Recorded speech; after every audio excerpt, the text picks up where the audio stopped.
I wish I knew this before. Most critical finance concept. UPSC की बात आती है, जब भी यूपीएससी की हम बात करते हैं तो यहाँ पे खाली एक सर्विस नहीं है, यहाँ पे 28 सर्विस होती है जिनके लिए तुम जा सकते हो। लेकिन हमेशा टारगेट लोगों का होता है आईएएस आईपीएस और बेसिकली तुम्हारा तीसरा आईएफएस।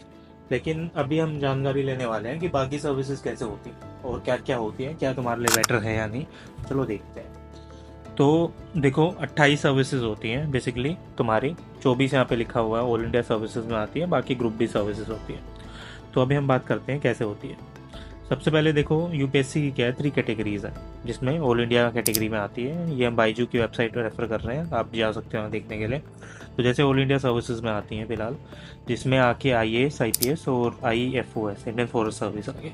फिर आपकी ग्रुप ए सिविल सर्विसेज आती हैं, Indian foreign service, audit account, civil account services, Indian corporate law service, defence law, defence estate, Indian information service, ordnance factory, communication finances, Indian postal services, railway personnel, railway traffic, railway revenue services, India trade service, railway protection force. फिर तुम्हारी arm forces आती हैं, arm force headquarter civil services, डानिक्स पोंडोचेरी civil service और Pondicherry police service. तो हम बात करते हैं ऑल इंडिया सर्विसेज की। सभी जानते हैं आईएएस सबसे पहला one of the best service में आता है तुम्हारा, क्योंकि परमानेंट आर्म होता है गवर्नमेंट ऑफ इंडिया का। गवर्नमेंट का कोई भी डिपार्टमेंट है वहाँ तुम सर्व करोगे। तुम एयर इंडिया भी चला रहे हो, तुम बंदूक की फैक्ट्री भी चला रहे हो, वहाँ जाके तुम जिले कलेक्टर भी हो, तुम सारा फाइनेंस का एडमिनिस्ट्रेशन भी संभाल रहे हो, तुम जॉइंट सेक्रेटरी फाइनेंस बन गए तो सारे टैक्सेस तुम्हारे अंडर आएंगे। तो सब कुछ मतलब एक तरह एक कॉम्प्रिहेंसिव चीज़ है जिसको बोलते हैं ना, अगर तुम्हें ज़िंदगी में कुछ ऑल इन वन बनना है ना तो आईएएस बन जाए, क्योंकि तुम हर एक काम कर सकते हो वहाँ जाके। क्योंकि एडमिनिस्ट्रेशन एक चीज़ को मैनेज करना है ना, मैनेज करना तो मतलब वही बात है यार, राजाओं का काम होता है वो चीज़। जैसे राजा जी सब कुछ नहीं संभालते, तो वो चीज़ यहाँ पे आ जाती है। तो एक तरह से राजा होता है, रिस्पॉन्सिबल होता है क्या करने के लिए, फॉर्मुलेट करने के लिए सारी पॉलिसीज़ को। लेट्स से हर एक चीज़ के लिए रिस्पॉन्सिबल है बंदा।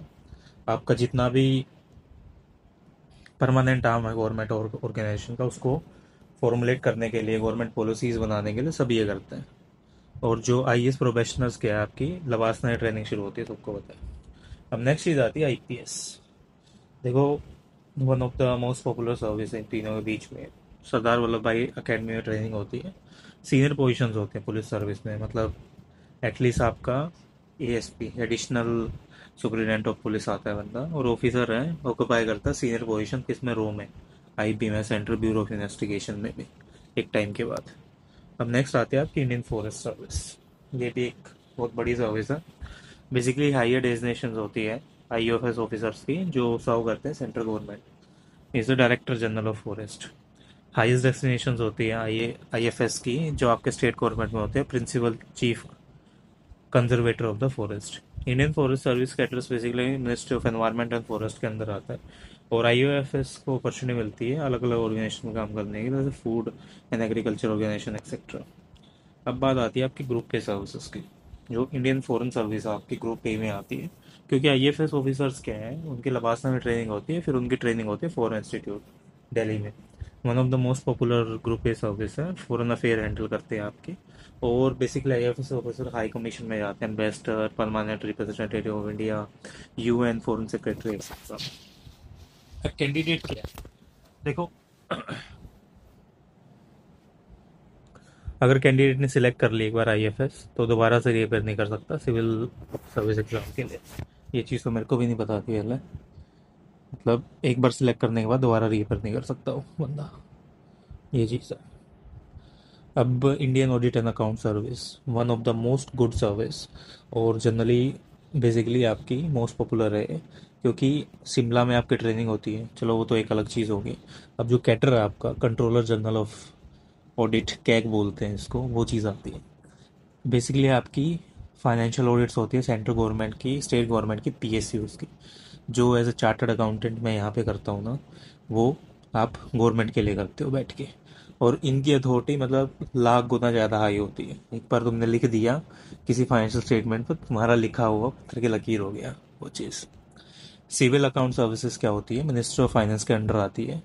Controller general of accounts basically इसमें भी आते हैं, ट्रेंड होते हैं ये NIF फरीदाबाद में और इंस्टीट्यूट ऑफ गवर्नमेंट अकाउंट्स में। कॉर्पोरेट लॉ सर्विस सबसे बेस्ट, अगर मिनिस्ट्री ऑफ कॉर्पोरेट अफेयर्स में होता है, जिसमें MCA में कंपनी रजिस्ट्रेशन वगैरह सारी चीज़ होती है। प्राइम ऑब्जेक्टिव क्या होता है इसका? गवर्न करना चीज़ों को। जैसे आप जितनी भी यहाँ चीज़ें कर रहे हो ना, उन चीज़ों को गवर्न करना, ये प्राइम ऑब्जेक्टिव होता है। अब जैसे तुम बात करोगे, जो ट्रेनिंग होती है प्रोबेशनरी ऑफिसर्स की, वो ICLS अकेडमी में होती है आपकी, जो मानेसर में है। और जो ICL ऑफिसर्स होते हैं, एक्सटेंडेड ट्रेनिंग दी जाती है लॉ के ऊपर। मतलब कंपनीज की पूरी कुंडली आपके हाथ में होती है, यहाँ बैठे हो तुम, मतलब हर एक चीज़ तुम कर रहे हो बैठ के इंडियन कॉर्पोरेट लॉ सर्विसेज में। इंडियन डिफेंस अकाउंट सर्विस, अगर फौज में तुम्हें इंटरेस्ट है तो उस केस में जा सकते हो। ऑफिसर्स क्या है इस कैडर में? पहले ट्रेन होते हैं सेंट्रेड में, न्यू दिल्ली में, फिर नेशनल अकेडमी ऑफ डिफेंस में जाते हैं, फिर पुणे में। IDS ऑफिसर्स क्या है? मेनली सर्व करते हैं बॉर्डर ऑर्गेनाइजेशंस में, डिफेंस रिसर्च DRDO में और